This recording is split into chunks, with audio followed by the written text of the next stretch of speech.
నమస్తే friends, English books Telugu summary ఛానల్కి స్వాగతం. మనం ఇప్పటిదాకా 8 చాప్టర్ల సమ్మరీ తెలుసుకున్నాము. ఇప్పుడు 9వ చాప్టర్ సమ్మరీ తెలుసుకున్నాం. ఆథర్ గారైన నీల్ డొనాల్డ్ వాల్చ్ గారు ప్రశ్నలు అడుగుతూ ఉంటారు. దానికి భగవంతుడి వారి నుంచి సమాధానాలు వస్తూ ఉంటాయి. ఇప్పుడు 9వ చాప్టర్లో భగవంతుల వారు ఆథర్ గారికి చెప్తారు, నువ్వు ఆధ్యాత్మిక ప్రయాణము ఎన్నో జన్మల క్రితమే మొదలుపెట్టావు అని చెప్తారు. భగవంతుల వారు ఇంకా ఎలా చెప్తున్నారు, మన ఆధ్యాత్మిక ప్రయాణం ఒక రోజులో మొదలయ్యి ఒక రోజులో పూర్తయ్యేది కాదు, ఇది జన్మల ప్రయాణం అని చెప్తున్నారు. అంతేకాకుండా ప్రతి ప్రయత్నము కూడా, ప్రతి జన్మలో మనము తెలుసుకున్న అనుభవం కానీ ప్రయత్నం కానీ ఏది వృధా కాదని చెప్తున్నారు. ప్రతి అనుభవము కూడా అది మన ఎదుగుదలలో ఒక భాగమే అని చెప్తున్నారు. ఎప్పుడైనా కూడా నేను ఇంకా చేరుకోలేదు అని నిరాశ పడకుండా, నేను ఇప్పటికే ప్రయాణంలో ఉన్నాను అని దృష్టిలో చూడాలి అని చెప్తున్నారన్నమాట. దీనితో మనము అర్థం చేసుకోవాల్సింది ఏంటంటే, ప్రతి జన్మలో మనము తీసుకున్న అనుభవాలు మన సోల్ ఎవల్యూషన్కి ఉపయోగపడుతూ ఉంటాయి అని తెలుసుకోవాలి. భగవంతుల వారు ఆథర్ గారి గురించి ఇలా చెప్తారు. ఆథర్ గారు తన కొన్ని జన్మలలో కొంతమందిని చంపి ఉన్నారంట. దానికి భగవంతుల వారు చెప్తారు, మానవుడు తన కోపం వల్ల కానీ ప్రతీకారం తీర్చుకోవడానికి కానీ తప్పు చేశారు అనుకుని వారిని శిక్షించడానికి కానీ ఎవరినైనా చంపడం అనేది కరెక్ట్ కాదు, ఎప్పటికీ సమర్థనీయం కాదు అని చెప్తారనమాట. ఎందుకంటే ఆయన చెప్తారు, నేను జీవితాన్ని నాశనం చేయడానికి సృష్టించలేదు అని చెప్తారనమాట. ఒక ప్రాణిని, ఏ మనిషినైనా కానీ ఒక జంతువునైనా కానీ మనము చంపకూడదు అని భగవంతుల వారు ఇక్కడ క్లియర్గా చెప్తున్నారు ఫ్రెండ్స్. అంతేకాదు కొన్ని సందర్భాల్లో మనుషులు భగవంతునికి అర్పించడానికే అని కొన్ని జంతువుల్ని చంపుతూ ఉంటారు. అది కూడా అసలు కరెక్ట్ అయిన పని కాదు అని భగవంతుల వారు చెప్తున్నారు. ఒకటి చెప్తారు ఫ్రెండ్స్, ఏంటంటే దేవుని ఉద్దేశం జీవాన్ని సృష్టించడం, కానీ దాన్ని నాశనం చేయడం కాదు అని చెప్తారు. అంతేకాకుండా భగవంతుల వారు ఈ చాప్టర్లో ఒక విషయం చెప్పారు. దీని గురించి మనకి అంతకు ముందు కూడా చెప్పి ఉన్నారు, బట్ ఇప్పుడు మళ్ళా మనం తెలుసుకుందాం. దాన్ని ఏంటంటే, మనము చాలాసార్లు మన అనుభవం ద్వారా కాకుండా ఇతరులు చెప్పిన నమ్మకాల ఆధారంగా వాళ్ళు చెప్పింది బట్టి మనము జీవిస్తూ ఉంటాం అన్నమాట. కానీ భగవంతుల వారు ఏం చెప్తున్నారంటే, నువ్వు ఏది విన్నావో దాన్ని ప్రశ్నించు, ఇది కరెక్టా, ఇది కాదా, ఇది నాకు ఎక్స్పీరియన్స్లో ఉందా అని. దీన్ని ఒక ఉదాహరణగా, ఇప్పుడు ఒక లడ్డు ఉంది, ఒక లడ్డు తీయగా ఉంటుంది అని ఒక మనిషి చెప్పాడు. నువ్వు తింటేనే కదా అది నిజంగా తీయగా ఉందో, దాన్ని తింటే నువ్వు ఏ విధంగా ఫీల్ అవుతున్నావో నీకు తెలిసేది. కానీ మన జీవితంలో మనం చాలా వరకు కూడా మన బిలీఫ్ సిస్టమ్ ఎలా ఉంటుంది అంటే, మన పూర్వీకులు, మన పేరెంట్స్, మన తాత ముత్తాతలు ఈ విధంగా చెప్పబడి ఉన్న కొన్ని విషయాల్ని మనం నమ్మి వాటినే ఫాలో అయిపోతూ ఉంటాం. భగవంతులు వారు ఏం చెప్తున్నారు అంటే, అలా గుడ్డిగా ఫాలో అవడం కాకుండా దాన్ని ప్రశ్నించు, దాన్ని ఎక్స్పెరిమెంట్ చెయ్యి, అది నిజమా కాదా అని చేసి దాన్ని బట్టి నువ్వు నీ అనుభవాన్ని పొందు అని అంటున్నారన్నమాట. ఉదాహరణకి నేను అంతకుముందు వీడియోలో కూడా చెప్పున్నాను, మంగళవారాలు పని చేస్తే, ఏదైనా ఒక పని ప్రారంభిస్తే అది జరగదు. అది ఎంతవరకు నిజం? దాన్ని నువ్వు చెయ్యి, చేసిన తర్వాత ఆ నమ్మకాన్ని నీ మనసులో పెట్టుకోకుండా చెయ్యి, చేసిన తర్వాత అది నిజంగా అయ్యిందా లేదా, ఎక్స్పెరిమెంట్ చేసిన తర్వాత వచ్చిన నీ అనుభవాన్ని నువ్వు అంగీకరించు, దాన్ని ఫాలో అవ్వు. ప్రతిదాన్ని, ప్రతి బిలీఫ్ని గుడ్డిగా నమ్మద్దు అని చెప్తున్నారనమాట. ఎప్పుడైతే మనం ఒక బిలీఫ్ని ప్రశ్నిస్తామో అప్పుడు మనకి మన బంధువుల నుంచి కానీ, మన కుటుంబ సభ్యుల నుంచి కానీ, లేకపోతే బయట వారి నుంచి కానీ ఎన్నో క్రిటిసిజమ్స్ రావచ్చు. వాళ్ళు ఎగతాళి చేయొచ్చు. లేకపోతే మేము ఇలా ఫాలో అవుతున్నాం, నువ్వెందుకు ఇలా ఫాలో అవుతున్నావు అని అడగచ్చు. అలాంటి సిచ్యువేషన్స్ కూడా రావచ్చు అని చెప్తున్నారనమాట. అయితే భగవంతులు వారు ఏం చెప్తున్నారంటే,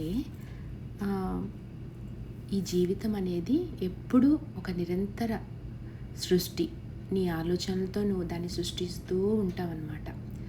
కాకపోతే ఇక్కడ మనం గుర్తించుకోవాల్సింది ఏంటంటే, నీకు ఒక స్వేచ్ఛ ఉన్నది. అదేంటంటే నువ్వు చైతన్యంతో చేస్తున్నావా లేకపోతే అన్కాన్షియస్గా చేస్తున్నావా అనేది మాత్రం చాలా ఇంపార్టెంట్.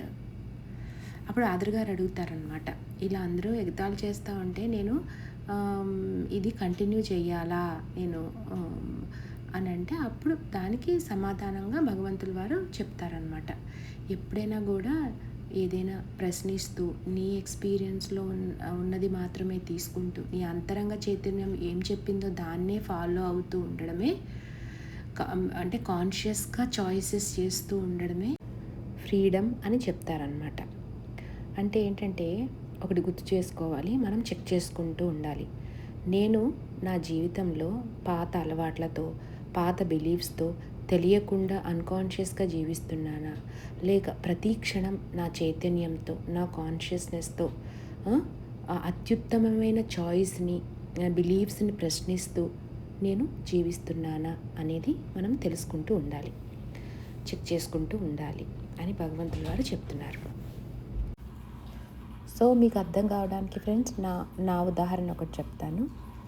నేను బాగా పూజలు చేసేదాన్ని. ప్రదోషం అయితే శివలింగానికి అభిషేకం చేయకుండా ఉండేదాన్ని కాదు. అట్లా అయిన నేను ఇప్పుడు నా బిలీఫ్ని, అంటే ఇప్పుడు ఏంటంటే ఒక శివలింగాన్ని పెట్టుకున్నప్పుడు దానికి ఈ విధంగా అభిషేకం చేయాలి, అభిషేకం చేయకుండా ఒక శివలింగాన్ని ఇంట్లో ఉంచుకోకూడదు, పూజా రూమ్లో పెట్టుకుంటే మనం శివలింగానికి అభిషేకం చేయాలి, ఇట్లాంటి చాలా చాలా ఉన్నాయన్నమాట మనకి బిలీఫ్ సిస్టమ్స్. అవి మన పెద్దవాళ్ళ నుంచి మనకి వచ్చినాయి అన్నమాట. శివుడు ఏం చేస్తూ ఉంటాడు, ధ్యానమే చేస్తూ ఉంటాడు.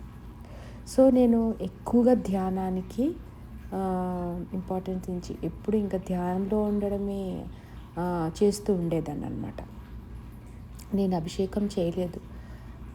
అయినా కూడా మనకేంటి, అభిషేకం చేయకపోతే ఏం జరుగుద్దో అన్న ఒక భయాన్ని మనము మన పేరెంట్స్ మన బిలీఫ్ సిస్టమ్ నుంచి వచ్చి ఉన్నది చాలామందికి.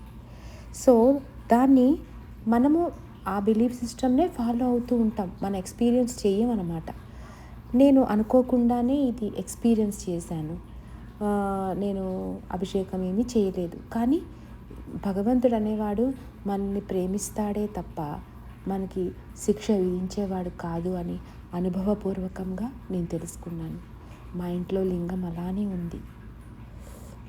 సో అది ఫ్రెండ్స్, ఒక బిలీఫ్ని మన తాత ముత్తాతల నుంచి, మన మతాధికారం నుంచి, మన రిలీజియస్లో వచ్చిన ఒక బిలీఫ్ని తీసుకొని ఎక్స్పెరిమెంట్ చేయండి. మీ అంతరంగంలోంచి వచ్చిన ఆన్సర్ని మాత్రమే మీరు ఫాలో అవ్వండి. దాన్ని చుట్టుపక్కల వాళ్ళు, మన నైబర్స్, ఈవెన్ మన కుటుంబ సభ్యులు దాన్ని అంగీకరించకపోయినా కూడా మీరు మీ అంతరంగంలో వచ్చిన ఆన్సర్ని ఫాలో అవ్వండి. ఎప్పుడు మనం మన జీవితాన్ని సృష్టిస్తూనే ఉంటాం మన ఆలోచనల ద్వారా. కానీ ఏదైనా కానీ మన అంతరంగంలో కాన్షియస్గా దాన్ని సృష్టించుకుంటూ ఉంటే మనము ఏమిటి అన్నది మనకి తెలుస్తూ ఉంటుంది అని భగవంతుల వారు చెప్పారు. మీకు అర్థమయ్యే విధంగా నేను చెప్పానని అనుకుంటున్నాను. ఆదర్ గారు ఈ ఆధ్యాత్మిక ప్రయాణంలో నేను ఎదుగుతున్నానా లేదా అని నాకు తెలియట్లేదు అని బాధపడతారు. దానికి భగవంతుల వారు సమాధానం ఏమిటంటే, నువ్వు ఇదివరకు యానిమల్స్ని, ప్లాంట్స్ని, బగ్స్ని ఇలా చంపేవాడివి, ఇప్పుడు చంపట్లేదు. ఇప్పుడు ఒక చిన్న ప్రాణికి నువ్వు హాని కలిగించాలన్నా ఎంతో ఆలోచిస్తున్నావు. అది ఒక గుడ్ సైన్ కదా. అదేవిధంగా నీకు ఇదివరకు ఒక లైఫ్ పర్పస్ తెలీదు, నీ లైఫ్ పర్పస్, కానీ ఇప్పుడు నువ్వు దాన్ని తెలుసుకొని జీవిస్తున్నావు. అదొక గుడ్ సైన్ కదా. అంతేకాకుండా ఇదివరకు యూనివర్స్ని ట్రూత్ ఏంటి అని అడిగేవాడివి. ఇప్పుడు నీ ట్రూత్ని, నువ్వు తెలుసుకున్న ట్రూత్ని ఇప్పుడు ఈ బుక్ ద్వారా నువ్వు అందరికీ చెప్తున్నావు. అది గుడ్ సైన్ కదా. ఇవన్నీ కూడా నువ్వు ఎదిగావు, నువ్వు తెలుసుకుంటున్నావు అని, ఇవన్నీ ఒక గుడ్ సైన్ కదా. నువ్వు ఎదుగుతున్నావు, నువ్వు ఏమీ ఆలోచించద్దు, నువ్వు అన్నీ తెలుసుకుంటున్నావు. ఈ బుక్ ద్వారా, నీ ద్వారా అందరూ తెలుసుకుంటున్నారు అని చెప్తారు. సో ఫ్రెండ్స్, ఇది 9వ చాప్టరు. దీంతో మనం 9వ చాప్టర్ కంప్లీట్ చేసుకున్నాం. 10వ చాప్టర్ ఏమీ ఉండదన్నమాట. ఏంటంటే ఆదర్ గారు అడుగుతారు, నువ్వు నన్ను ఎంతో ప్రేమిస్తున్నావు నాకు అర్థమైంది అని అంటారనమాట.